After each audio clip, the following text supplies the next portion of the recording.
Casa, que financia iniciativas socioambientais. Nós vamos saber exatamente como é que isso funciona, conversando com a Maria Amália Souza, que é diretora executiva do Fundo Socioambiental Casa. Maria Amália, bom dia, é um prazer tê-la conosco. Bom dia, Luísa, bom dia a todos. Muito obrigada pelo convite. E é muito bom a gente conversar sobre isso, porque a gente ouve falar muito de projetos, de teorias, né? E é importante a gente conhecer na prática como é que funciona um trabalho como esse, né, Maria Amália? Claro. Eu acho que é exatamente por isso que a gente criou esse fundo. Nós éramos um grupo de pessoas, de ambientalistas, mas preocupados com a relação do ser humano com o meio ambiente, principalmente em situações de populações remotas que vivem, né, dos ecossistemas frágeis, das florestas, dos rios, e que não tinham acesso a nenhum tipo de apoio. E por essa vivência de décadas nessa área, a gente não acredita que você consegue proteger o meio ambiente sem dar melhores condições de vida para as pessoas. Então, não dá para separar as duas coisas. Por isso o nome socioambiental, e por isso também que surgiu esse conceito.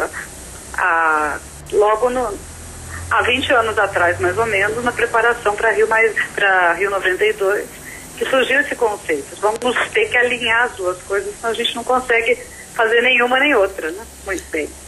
Senão não sai da teoria, né? Exato. É muito difícil num país com tantas restrições, né? Com populações tão isoladas ainda, com tanta pobreza, você dizer que vai cercar um lugar, né, de floresta, que as pessoas não podem mais entrar, para proteger o meio ambiente. É claro que isso é super importante, porque sem o meio ambiente não existe a nossa vida no planeta. Mas você prejudicar as pessoas que já são as mais excluídas, as mais isoladas, e dizer que elas não podem caçar quando elas não têm também quase nenhuma outra opção, né, de sobrevivência, ou pescar, ou sei lá o quê, era um grande conflito com as organizações que trabalham pela justiça social, justiça econômica, etc. Então, se a gente mora num país onde a gente tem tanta diferença entre ricos e pobres, onde a gente ainda tem tanta fome, tanta necessidade, não dá para você falar só de preservar o meio ambiente. Você não faz as duas coisas. E isso é totalmente compatível.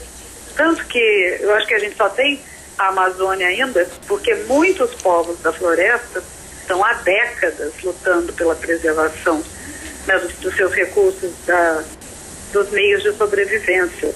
Se a gente lembra que na época do Chico Mendes, né, que quando a gente acho que teve noção dessa força, dessas pessoas vivendo na floresta, lutando pela preservação, as pessoas se davam as mãos para proteger suas árvores dos grandes tratores, né, concorrentes que vinham para destruir, e eles não deixavam com a própria vida. Então a gente sabe, né, que essas são as pessoas que realmente protegem as nossas florestas, que elas fazem parte da vida desse lugar.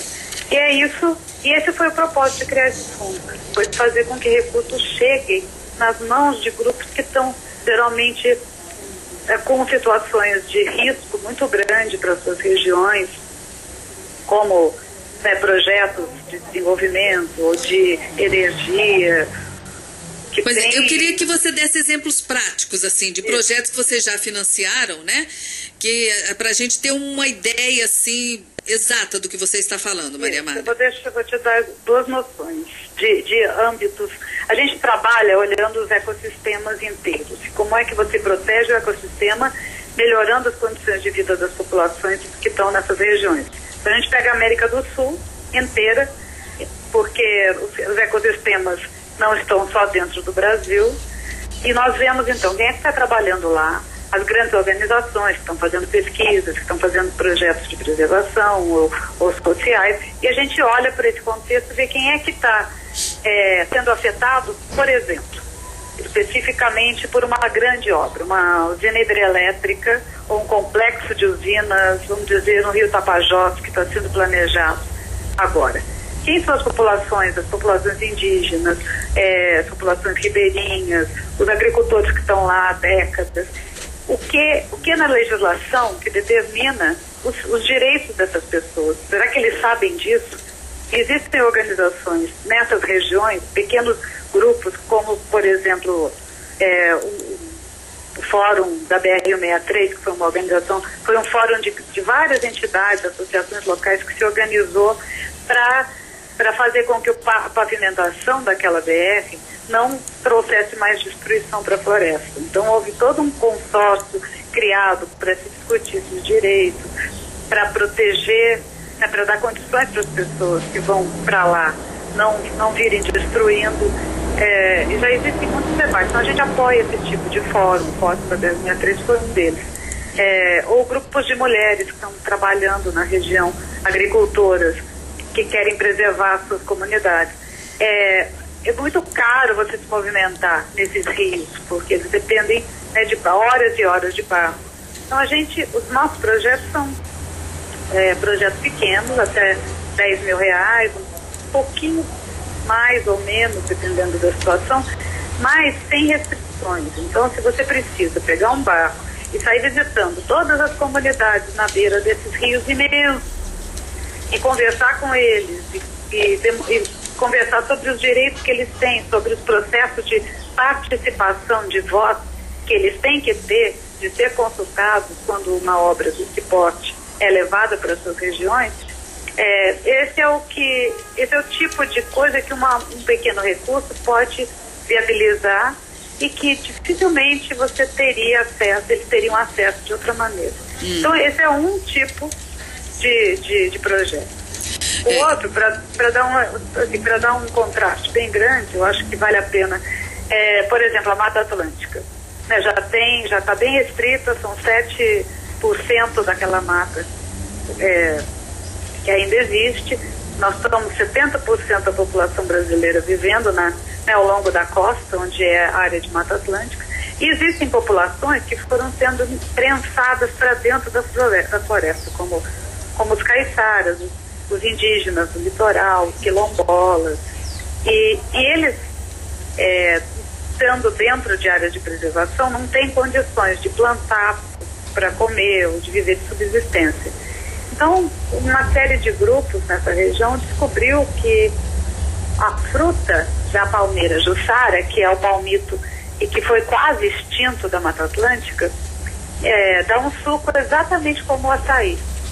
E começaram então a promover o plantio dessa planta, da jussara, para a extração do suco do açaí, que dá uma renda muito maior e que preserva a floresta. Então a gente tem apoiado várias dessas comunidades para terem os seus equipamentos mínimos de extração e congelar essa polpa que podem vender nos festivais, e com isso a renda deles tem aumentado e o trabalho deles de preservação da Mata Atlântica e da própria vida, né, de melhoria da qualidade de vida aumentou muito. Olha só. Apoio.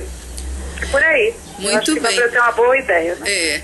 Maria Amália, o nosso tempo acabou. Eu queria que você deixasse para as pessoas que queiram mais informações, né?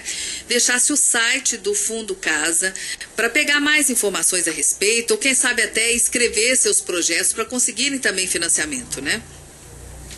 Sim, o nosso site é www.casa.org.br. E lá existem todas as informações sobre o que a gente faz, como a gente trabalha, as nossas relações e as condições. A gente só tem condições de fazer isso porque a gente tem um grupo, né, de parceiros imenso, a gente tem uma rede de conhecimento muito grande.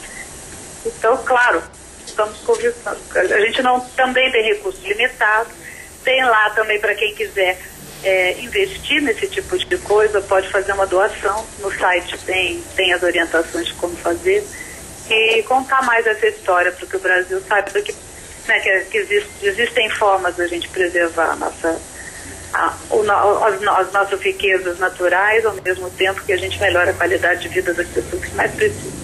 Pois é. Então, gente, olha, é o Fundo Casa de Investimento Socioambiental. Eu tenho aqui informação de que é o único, né, da América do Sul que faz esse tipo de financiamento e que tem produzido bons resultados. Se você quiser participar como doador, né, tem espaço, e se você quiser escrever seu projeto também para conseguir um financiamento, entre lá no site www.casa.org.br. Eu vou agradecer aqui a Maria Amália Souza, diretora executiva do Fundo Socioambiental Casa. Maria Amália, muito obrigada e até uma outra oportunidade. Muito obrigada a você. Bom dia a todos. Bom dia, que vocês possam continuar ajudando muita gente com o seu trabalho. E assim nós chegamos ao final do nosso cotidiano de hoje. A todos obrigada pela companhia, um grande beijo e até amanhã de novo a partir das 10 da manhã. Tchau, tchau.